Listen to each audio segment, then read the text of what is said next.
Hi, it's T. Carlson here. Today we go back into the world of old school rock and roll with Chuck Berry. Chuck Berry, of course, one of the founding fathers of rock, recording countless classic hits, including tunes like No Particular Place to Go, Sweet Little 16, Johnny B. Good, School Day. The list goes on. The man was certainly a visionary in the world of rock. In the mid-1980s, we actually got a film on Chuck Berry entitled Hail, Hail, Rock and Roll. And Shout Select has actually put that out on Blu-ray, so I thought we'd take a look at this today.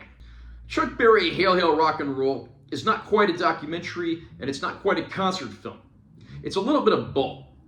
Of course, Chuck Berry's influences, contemporaries, and plenty of other musicians who were influenced by him share their stories here. And we have everyone from Little Richard to Keith Richard to the Everly Brothers. And then we even get appearances from people like Julian Lennon and Etta James, Linda Ronstadt, Bruce Springsteen. It's an all-star studded affair, and we get some really nice interview clips with Berry and the people closest to him, seeing him go off on tour, talking about his early days in the world of rock and roll and how things had changed since then by the time the 1980s had rolled around. And of course, the centerpiece of the film is a live concert with plenty of special guests, with Berry blaring through several of his classic tunes, and of course, inviting up that all-star ensemble of guests. Now, one thing about Chuck Berry that this documentary absolutely does not shy away from is that Berry was certainly a crude man who was not afraid to speak his mind, regardless of how it may have come out sounding.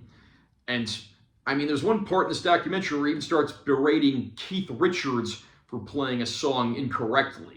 So that just goes to show how blunt and bold Chuck Berry could be. There's no denying the man's reputation, and this concert and the interview footage contained herein, it's certainly worth the price of admission if you are a rock and roll fan. Now, understandably, this wasn't something that was ever shot to be home theater demo material, but for what it is, it actually looks and sounds pretty good. There are some moments here and there that might look better than others, and there is some archival footage that features John Lennon in it. That understandably looks worse than the rest of the film, but when you're dealing with archival footage, that's just sort of par for the course. We actually get an entire second Blu-ray full of bonus features, so any fan of Chuck Berry will want to sit down and listen to all that stuff because there's a ton of it to go through here. Are you a fan of Chuck Berry? If you are, this Blu-ray release of Hail, Hail, Rock and Roll comes very highly recommended. And how about you? Have you seen this movie yet? Did you pick up this release from Shout Select? Comment down below and let me know what you think. Also, remember to subscribe to this channel for more content. I'm always posting new videos. And make sure you give this one a like if you found it helpful. I'm Taylor T. Carlson. I'll see you next time.